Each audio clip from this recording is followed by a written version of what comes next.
नमस्कार विद्यार्थी मित्रांनो, आपण या व्हिडिओमध्ये वृष्टी धडा 5 बघणार आहोत। भाग 2 आहे हा। या भागामध्ये आपण पर्जन्याचे प्रकार बघणार आहोत। मागील भागामध्ये आपण वृष्टीची रूपे बघितली होती। आता आपण पर्जन्याचे प्रकार बघणार आहोत। पाऊस। आपल्याला पाणी मुख्यतः पावसाच्या स्वरूपात उपलब्ध होते। बाष्पयुक्त हवा उंच गेल्यावर या हवेचे तापमान कमी होते। हवेतील बाष्पाचे सांद्रीभवन होते। सांद्रीभवन होते म्हणजे काय होते, तर वाफेचे पाण्यात रूपांतर होते। त्यामुळे तयार झालेले जलकण व हवेतील धूलिकण एकत्र येऊन ढग तयार होतात। ढगांमधील जलकण आकाराने मोठे होऊ लागतात। हे मोठे जलकण हवेत तरंगू शकत नाही, त्याला वजन प्राप्त होतं। मग या जलकणांची पावसाच्या स्वरूपात वृष्टी होते। पावसाचे प्रामुख्याने 3 प्रकार केले जातात। या ठिकाणी आरोह किंवा अभिसरण पाऊस बघणार आहोत आपण। हा काय होतो, विषुववृत्तीय प्रदेशात या प्रकारचा पाऊस पडतो। बघा कसा पडतो, तर विषुववृत्तीय प्रदेशात सूर्याच्या उष्णतेमुळे भूपृष्ठ तापते व त्यालगतची हवाही तापते। हवा तापल्यामुळे प्रसरण पावून ती हलकी होते आणि ती वर जाऊ लागते। आता हवा जेव्हा गरम होते तेव्हा ती वजनाने हलकी होऊन वर जाते। याचं उदाहरण घ्यायचं झाल्यास आपल्या घराला व्हेंटिलेशनसाठी खिडक्या वरच्या बाजूला असतात। का असतात, तर खोलीतील गरम हवा वर जाते आणि ती त्या व्हेंटिलेशनमधून बाहेर जाते, म्हणून खोलीतील तापमान हे कमी होते। हे झाले गरम हवा हलकी होते याचे उदाहरण। मग थंड हवा उंच गेल्यावर ती हवा थंड होते। थंड हवेची बाष्पधारण क्षमता कमी असते, त्यामुळे हवेतील बाष्पाचे सांद्रीभवन होऊन जलकण बनतात व त्यापासून पाऊस पडतो। विषुववृत्तीय प्रदेशात असा पाऊस बहुधा दररोज दुपारनंतर पडतो। अशा प्रकारच्या पावसात विजांचा कडकडाट आणि ढगांचा गडगडाट होतो। आफ्रिकेतील कांगो नदीचे खोरे व दक्षिण अमेरिकेतील ॲमेझॉन नदी खोऱ्याच्या विषुववृत्तीय भागामध्ये आरोह प्रकारचा पाऊस पडत असतो। या प्रकारच्या पावसाचा प्रदेश पृथ्वीवर खूपच मर्यादित आहे। जरा विचार करा, हवेच्या अभिसरण क्रियेमुळे विषुववृत्तीय भागात बहुधा दुपारनंतर पाऊस पडतो, परंतु तेथील समुद्रावर अभिसरण पाऊस दुपारी का पडत नाही? तर याचं उत्तर आपल्याला असं द्यावं लागेल, विषुववृत्तीय भूभागावर पाऊस दुपारनंतर पडतो कारण जमीन सूर्याच्या उष्णतेमुळे लवकर तापते। त्या मानाने समुद्रावरील पाणी मात्र तापायला उशीर लागतो, म्हणून अभिसरण पाऊस दुपारी पडत नाही। समुद्रावर पाऊस दुपारी पडत नाही, पण भूभागावर मात्र दुपारनंतर पाऊस पडतो। हे झालं अभिसरण किंवा आरोह प्रकारच्या पावसाचं उदाहरण। यानंतर बघूया प्रतिरोध पाऊस। प्रतिरोध पाऊस म्हणजे जो आपल्याकडे पडतो। हवेचे तापमान कमी होते व त्यातील बाष्पाचे सांद्रीभवन होऊन पाऊस पडतो।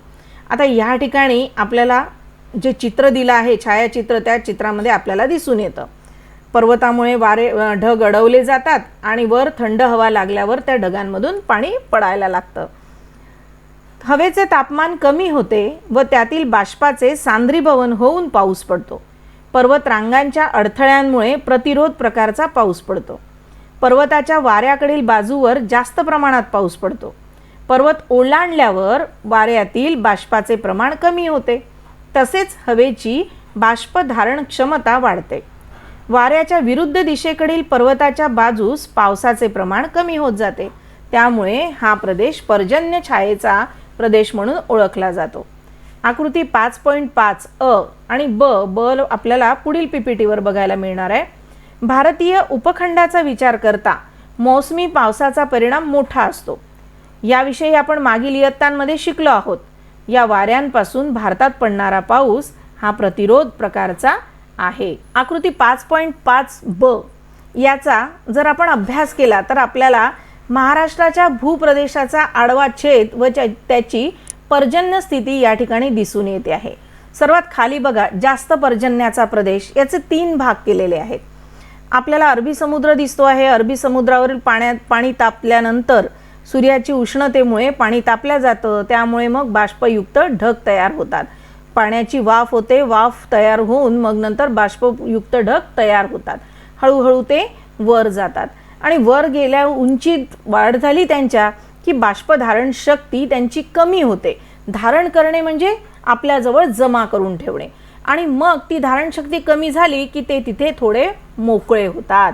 मग आता कोकणामध्ये आणि सह्याद्री पर्वतापरचा भाग जो आहे या प्रदेशामध्ये जास्त पर्जन्य पडतं, म्हणजेच पाऊस पडतो.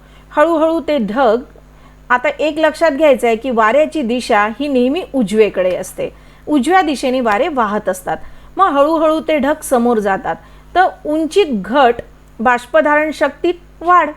आता उंचीत घट म्हणजे ढग हे थोडे थोडे खाली यायला लागतात, कारण ते रिते झालेले असतात, ते रिकामे झालेले असतात, ते खाली यायला लागतात. मग बाष्पधारण शक्तीत वाढ होते, म्हणजेच ते बाष्पधारण शक्तीत वाढ होणे म्हणजे बाष्प धरून ठेवण्याची जी शक्ती आहे ती वाढते. आणि महाराष्ट्राच्या पठाराचा जो मध्य भाग आहे त्या भागावरती आपल्याला कोरडं दिसतं आहे. आता या ठिकाणी पर्जन्य छायेचा प्रदेश आहे, बाष्प तर आहे त्यामध्ये, पण मात्र त्याला अडथळे न मिळाल्यामुळे त्या ठिकाणी पाऊस पडत नाही, फक्त पावसासारखी परिस्थिती निर्माण होते. मग हळूहळू पुन्हा बाष्पधारण हे होत जातं, कमी बाष्पयुक्त ढगापासून तर मग तापमान जास्त. मग ज्या ठिकाणी तापमान जास्त असते, पुन्हा जसं पूर्वेकडील सखल प्रदेश आहे त्या ठिकाणी बाष्पधारण शक्ती ही कमी होत जाते. अशा प्रकारे या महाराष्ट्राच्या भूप्रदेशाचा आडवा छेद आणि पर्जन्य स्थितीचा आपल्याला अभ्यास करायचा आहे. तर समुद्राजवळचा जो भाग आहे, पर्वताचा जो भाग आहे त्या ठिकाणी जास्त पर्जन्य आहे. त्यानंतर पर्जन्य छायेचा प्रदेश होतो तयार, की बाष्प हे थांबवून ठेवल्या जातं, धारण करणे म्हणजे आपल्यामध्ये जमवून ठेवल्या जातं, पण ते मात्र खाली जमिनीवर पडत नाही. मग तो पर्जन्य छायेचा प्रदेश होतो. आणि हळूहळू काय होतं, तापमान कमी असते, बाष्पधारण शक्ती कमी होते आणि पर्जन्यात मात्र वाढ होते, पाऊस मोठ्या प्रमाणात पडतो. आकृती 5.5 ब मधील महाराष्ट्राच्या भूप्रदेशाच्या आडव्या छेदाचे निरीक्षण करा व त्यातील प्रश्नांची उत्तरे द्या. महाराष्ट्रात कोणत्या प्रकारचा पाऊस पडतो? तर महाराष्ट्रात प्रतिरोध प्रकारचा पाऊस पडतो, कारण नैऋत्य मोसमी वारे हे सह्याद्री पर्वताला अडवले जातात आणि मग त्या ठिकाणी तो पाऊस पडतो. म्हणून या ठिकाणी आपण प्रतिरोध प्रकारचा पाऊस म्हणूया. महाराष्ट्रातील पर्जन्य छायेचा प्रदेश कोणत्या भागात येईल? तर मध्यभागी येईल. आकृतीचा विचार करता तुमच्या जिल्ह्यातील पर्जन्यमानाचा अंदाज करा आणि चर्चा करा. मग या ठिकाणी आपला जर विचार केला तर आपण नागपूरमध्ये राहतो आणि नागपूर हा भाग कसा आहे, महाराष्ट्रामध्ये आपल्याकडे जास्त पाऊस नाही, अति जास्त पाऊस नाही आणि अति कमी पर्जन्य पण नाही, मध्य पर्जन्याचा आपला भाग आहे. त्यानंतर बघूया आवर्त पाऊस. आवर्त म्हणजे एखाद्या ठिकाणी हवेचा दाब आसपासच्या प्रदेशापेक्षा कमी होऊन त्यातून हवेची विशिष्ट रचना तयार होते. या रचनेस आवर्त असे संबोधतात. आवर्ताच्या केंद्रभागाकडे आसपासच्या प्रदेशातून हवा चक्राकार पद्धतीने येऊ लागते. तर चक्राकार पद्धतीने येऊ लागते म्हणजे आपण वादळ अनुभवतो. वादळाच्या वेळेला काय होतं, हवा गोल गोल गोल गोल गोल गोल एका प्रकारे, त्याला आपण चक्रीवादळ म्हणतो, ते फिरत राहतं आणि हवा ही पूर्ण वर जाते. त्याच प्रकारे केंद्रभागातील हवा वर जाऊ लागते आणि ते ही हवा उंच गेल्यावर तिचे तापमान कमी होते. जसं जसं आपण समुद्र सपाटीपासून वर जातो, उंच उंच जातो, तसं तसं तापमान हे कमी होत असतं. हवेतील बाष्पाचे सांद्रीभवन होते व तेथे पाऊस पडतो. आवर्त ज्या प्रदेशावरून जातात तेथे पाऊस पडतो. आवर्त पाऊस समशीतोष्ण कटिबंधात जास्त प्रमाणात पडतो. त्याचे क्षेत्र विस्तीर्ण असते. त्या मानाने उष्ण कटिबंधात पडणारा आवर्त पाऊस मर्यादित क्षेत्रावर पडतो व तो वादळी स्वरूपात असतो. भारताचा जर विचार केला तर विद्यार्थी मित्रांनो, भारत हा देश हा 8°4' अक्षवृत्त ते 37° उत्तर पूर्व अक्षवृत्तापर्यंत पसरलेला आहे. एवढा विस्तीर्ण असा भाग आहे.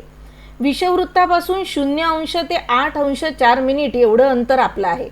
त्यामुळे आपण विषुववृत्ताजवळ येतो. उष्ण कटिबंधात भारताचा दक्षिणेकडील भाग येतो. तर 23.5 ते 66.5 पर्यंतचा भाग समशीतोष्ण पट्ट्यात येतो. आपल्या भारताचा अक्षवृत्तीय विस्तार हा एवढा असल्यामुळे भारताच्या उत्तरेकडील भाग हा समशीतोष्ण पट्ट्यात येतो. आकृती 5.7 मध्ये दिलेला जागतिक पर्जन्य वितरणाचा नकाशा काळजीपूर्वक अभ्यासा व खालील प्रश्नांची उत्तरे द्या. कोणत्या प्रदेशात पावसाचे प्रमाण जास्त आहे? जर नकाशाचा नीट विचार केला तर सगळ्यात पहिल्यांदा आपल्याला सूचीचा विचार करावा लागेल आणि सूचीमध्ये वार्षिक सरासरी पर्जन्य मिलीमीटरमध्ये दिलाय. अगदी गडद रंग जो आहे, निळा गडद रंग आहे, तो 1000 पेक्षा जास्त म्हणजे या ठिकाणी 1000 मिलीमीटर पेक्षा जास्त सरासरी पर्जन्य असणारा भाग गडद रंगात दिसतो. 500 ते 1000 मध्ये थोडा फिक्का आहे आणि 500 पेक्षा कमी थोडा आणखीन फिक्का आहे. अशा पद्धतीने आपल्याला या ठिकाणी सूचीचा अभ्यास करून मग प्रश्नांची उत्तरं द्यायची आहेत. कोणत्या प्रदेशात पावसाचे प्रमाण जास्त आहे?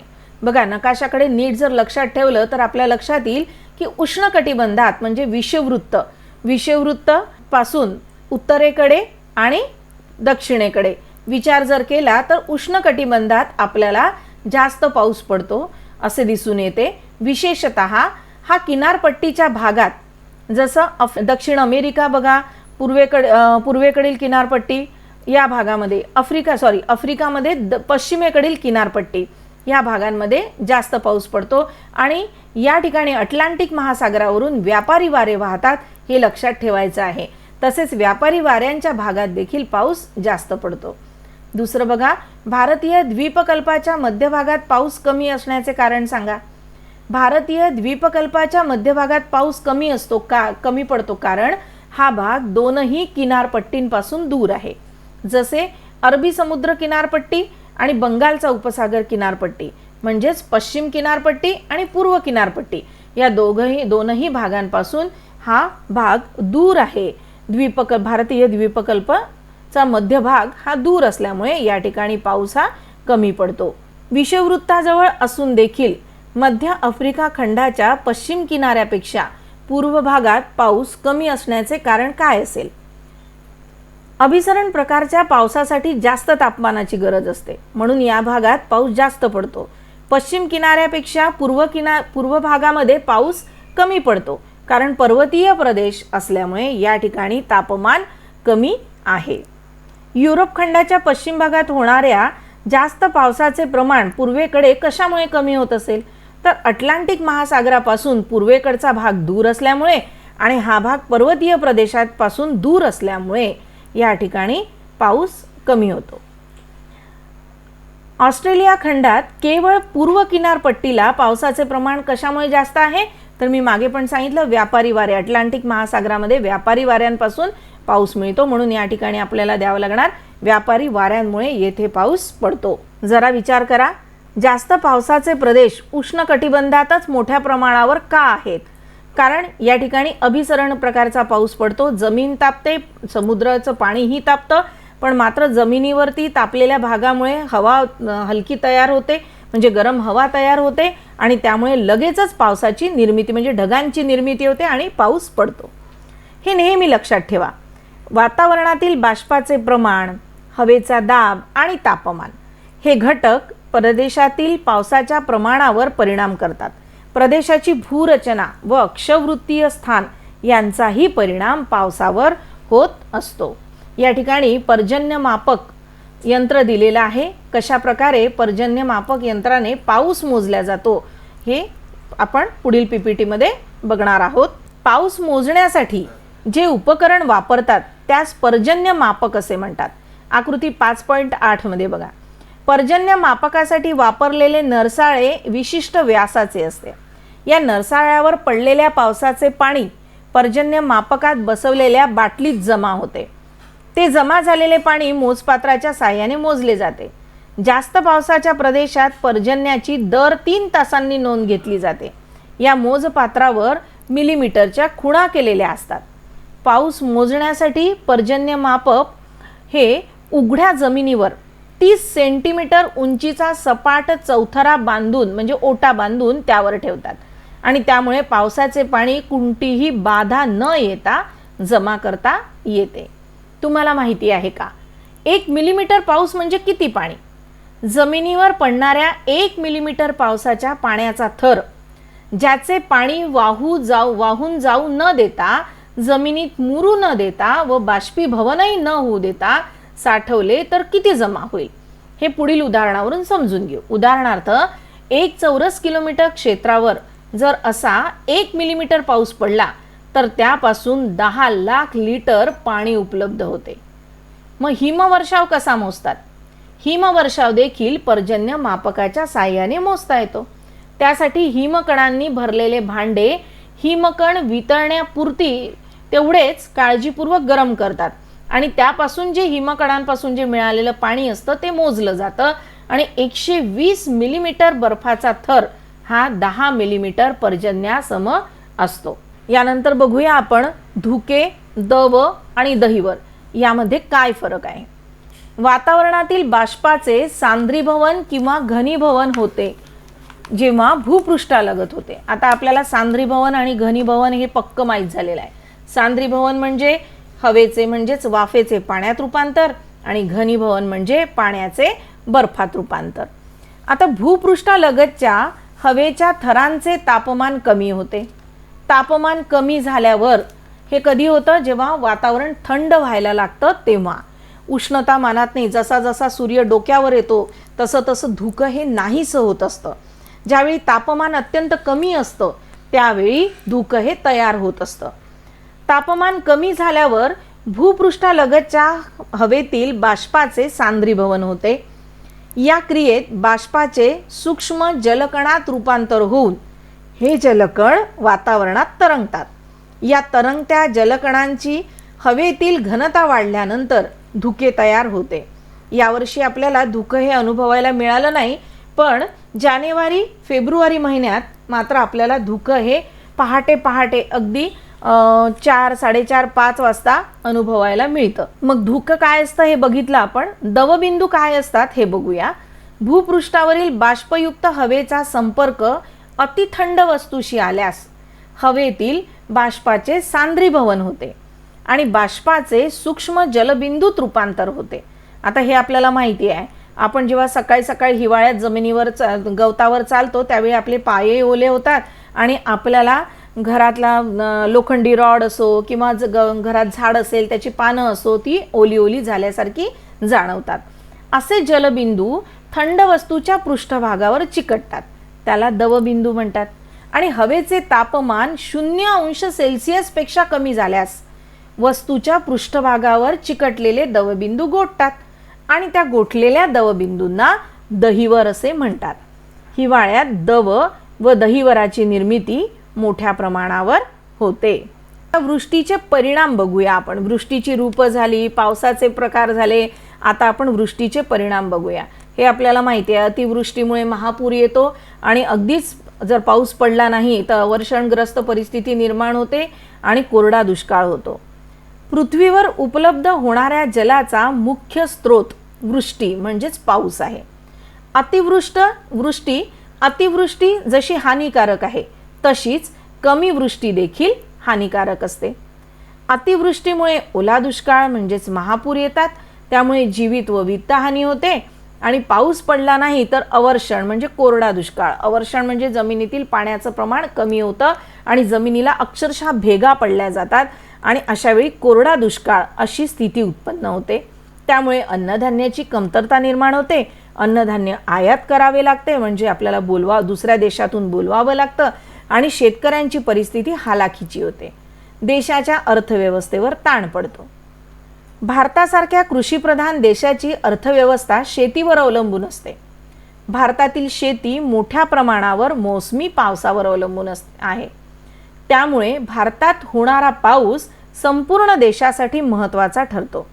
योग्य वेळी योग्य प्रमाणात पडणारा पाऊस शेतीचे उत्पन्न वाढवतो तर अवकाळी पाऊस शेतीचे नुकसान करतो. भारतातील पाऊस बराचसा अनिश्चित स्वरूपाचा आहे. अतिशय दाट धुक्यामुळे दृश्यमानता कमी होते. रस्ते, लोहमार्ग, जलमार्ग व हवाई मार्ग यांवर त्याचा विपरीत परिणाम होतो.